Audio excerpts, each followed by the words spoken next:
So we all know how the English language is written, right? We use these little symbols called letters, and then by combining them we get words. As you know, we call this collection of letters the alphabet. More specifically, it's the Latin alphabet. But what if the English language never borrowed the alphabet from Latin to write its words? What if we went back to a time when English wasn't written, and somehow China came into contact with England, leading to Chinese characters being borrowed instead of the Latin alphabet? In this video, I'll be creating a hypothetical English writing system that is based on Chinese characters. Before we get into discussing how this new writing system would work, we should probably get a good understanding of how the writing systems in English and Chinese work in the modern day. First, let's start with English. As I said previously, English uses the alphabet, which is defined by a set of letters or symbols in a fixed order used to represent the basic sounds of a language.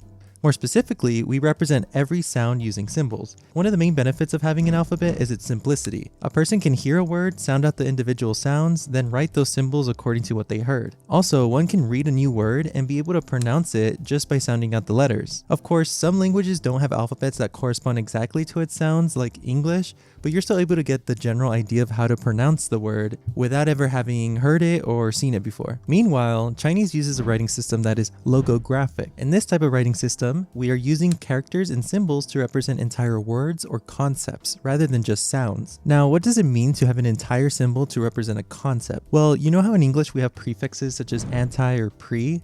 These are called morphemes. They aren't words by themselves, but they do convey specific meanings. For example, anti represents the concept of against, and pre represents the concept of before. In a logographic system, anti and pre would be their own unique characters. Now let's look at the Chinese logographic writing system. The word for big is da, represented with this symbol, while the word for study is shui, represented with this symbol. But if we were to combine the two characters for big and study, we get the word for university, da shui. So you can see how Chinese characters hold entire concepts or meanings which are then combined to write new words, while the English alphabet uses sounds and combines those to make words. In order to be literate in the Chinese language, it's estimated that you need to learn between 2,000 to 3,000 characters, which seems extremely difficult, although there are some benefits to having this kind of writing system. One main benefit is that it saves space. You don't need to write as many symbols to get the same meaning across. Just compare a tweet written in Chinese and English talking about the same thing. Another benefit is that it can unite various different languages through one writing script. Because logographic systems aren't based on pure sounds, individuals who speak a different Chinese language like Hokkien will still be able to understand written Mandarin even if they don't speak it. To explain this better, imagine if all the Romance languages used the same logographic system. They may not be able to understand each other's languages by speaking, but they would be able to understand each other through writing, since meaning is encoded into the writing. But I digress. Now we run into the big problem when trying to borrow Chinese characters into the English language. Chinese languages are what we might call analytical languages, which means that there aren't many inflections of words, such as conjugations, plurals, cases, and more. This is why a logographic system works so well for Chinese because words don't really change much. For example, a language like Spanish has lots of verb conjugations that change the way the verb is pronounced. Being able to read these changes of verbs is crucial to understanding the meaning of the sentence, which is why a logographic writing system would hardly work in Spanish. Let's take the Spanish word comer, for example, which means to eat. If we were to just have one symbol representing the concept of eating, we wouldn't be able to show the various conjugations like como, come, comes, comen. Sure, you could maybe add another symbol after representing each type of conjugation, having one symbol representing the singular first person present conjugation como, but then what about irregular verbs? If you added the symbol for singular first person present to the verb tener, then you might assume that it should be pronounced as teno, but in actuality it's tengo. This difficulty of using the logographic writing system extends to English, but to a lesser degree, since English doesn't really have as many conjugations or different forms of words. For example, you might have the symbol that represents the concept to eat, but then you would need an entire new symbol for the past tense ate. Chinese doesn't have a tense system in their verbs, so they don't have this problem at all. One could say, yesterday I eat cake, today I eat cake, tomorrow I eat cake, and it's perfectly fine. This is why a logographic writing system is great for Chinese since the words and morphemes generally stay the same across the language. And so with all this difficulty, how would we be able to adapt the Chinese characters and use them to write the English language? It seems impossible, or at the very least extremely cumbersome. Well, thankfully we don't have to imagine because there are already other languages that have adopted Chinese characters that, like Spanish and English, have many forms of words or conjugations. One of these languages would be Japanese. Now, Japanese, unlike Chinese, is an agglutinative language. which means that meaning is added to a sentence by attaching bits and pieces to the words themselves. For example, with the word taberu, which means to eat, we can remove the ru and add tai to the end to get tabetai, which means I want to eat. Then we can remove the i at the end and add kunai to get tabetakunai, which means I do not want to eat. Then we can drop the I again and add katta to get tabetakunakatta, to mean I did not want to eat. As you can see, it would be really hard to use Chinese characters for the Japanese language because of these added morphemes at the end of words. Meanwhile, in Chinese, to say eat, you just say 吃, and to say I want to eat, you just add the word 想 before 吃 to get 想吃. Then to get I do not want to eat, you just add another word behind that to get 不想吃.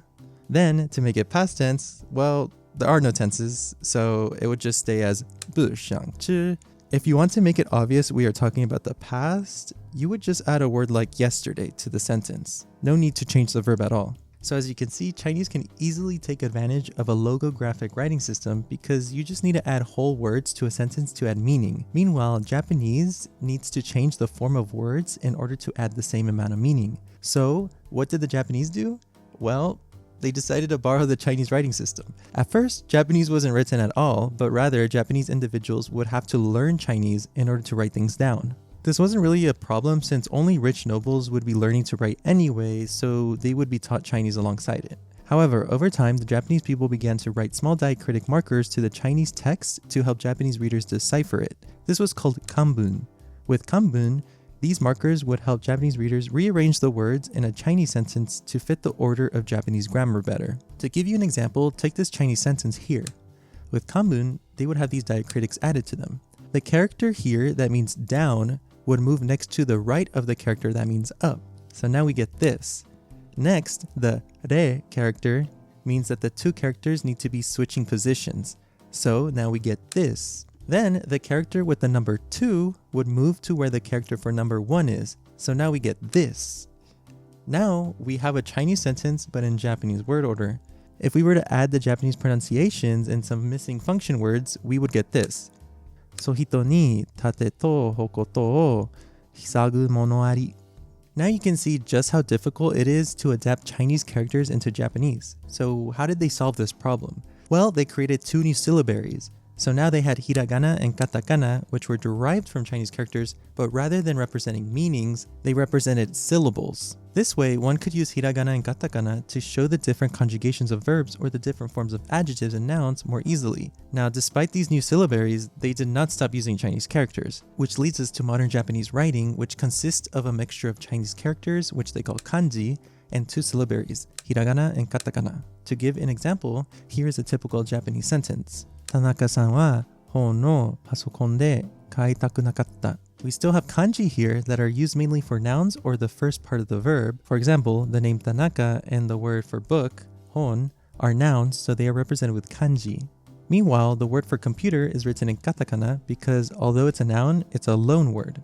Everywhere else will be written in hiragana, specifically the grammatical parts of the sentence. For example, the particles indicating the function of nouns in the sentence, like the topic marker wa, the object marker o, and the location/method marker de, are always going to be in hiragana since they serve a grammatical purpose. Likewise, the conjugated parts of the verb to buy are written in hiragana as to allow for different endings to be attached. Now, even though the Japanese language has this kind of mixed writing system, it's still really difficult, which is why like a country like Korea removed their mixed writing system entirely and just used their own original alphabet. So basically, if your language isn't structured analytically like Chinese, you're going to have a rough time trying to write your language with characters. Thankfully, English is more on the analytical side of the spectrum, unlike Japanese or Spanish. So unlike Japanese, where the phrase "I do not want to eat" is conveyed through one big word with a lot of little pieces, tabetakunai, English uses separate words. I do not want to eat. Very much like Chinese. So using Chinese characters for English shouldn't be as hard of a task as Japanese. However, the biggest issue we are going to run into is irregular verbs, of which English has many. Okay, so we're going to take some inspiration from Japanese and adapt their kind of mixed writing system into English. But rather than using hiragana or katakana, we're going to use the Latin letters. Specifically, I'm going to only use uppercase letters. Why? Well, it's a subjective thing, but I just feel like uppercase letters would look better next to the Chinese characters since they have a more consistent shape and size. So let's take the English sentence, I do not want to eat fish. The nouns are I and fish. So we can easily replace those with Chinese characters, 我 and you. So we get this sentence, I do not want to eat fish. Alright, now let's replace the verbs do, want, and eat with their Chinese character equivalents to get I do not want to eat fish. Let's also replace not with the negation Chinese character 不.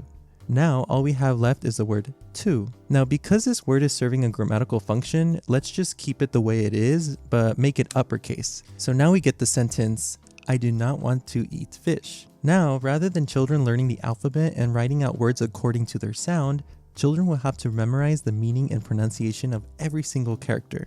Okay, but that was a really easy example, so let's look at a more complex English sentence. For example, the man's unbreakable spirit warmed our hearts. Let's do this one word at a time. The would stay the same since it's a grammatical word. Man would be replaced with the Chinese character for man. Then we would come to the possessive S marker. Because this is also a grammatical piece attached to a word, man, we can keep it as a capital S and remove the apostrophe. Next, let's look at the word unbreakable. This word is made up of three morphemes, unbreakable. The core of this word is break, so we can replace that with a Chinese character. Meanwhile, since un and able are suffixes that change the meaning of break, we keep them as letters. Next, spirit can just be replaced by a Chinese character. Warmed is made up of two parts, warm in the past tense ed, so let's replace warm with a Chinese character but keep the d. Our is a bit complicated, so let's skip to hearts, which is made up of heart and the plural S marker. Once again, we just replace the heart with the appropriate Chinese character, then attach the S at the end of it. So the final sentence should look like this. The man's unbreakable spirit warmed our hearts. As you can see, I kept our in letters. This is because it's kind of an irregular verb. It would have been much easier if in English we said we's with that apostrophe S to indicate possession, but unfortunately for us, that's not the case. We say our. I tried thinking of ways to go around these irregularities, like creating a new Chinese character for this concept, our, or maybe using a Chinese character that isn't used often to represent the word our. But I decided to just keep it simple for now and just leave it as our with the letters. Speaking of irregularities, what about irregular verbs such as eat becoming ate or is becoming was? If eat is represented by the Chinese character 吃, then how will the reader know whether we should be pronouncing eat or ate?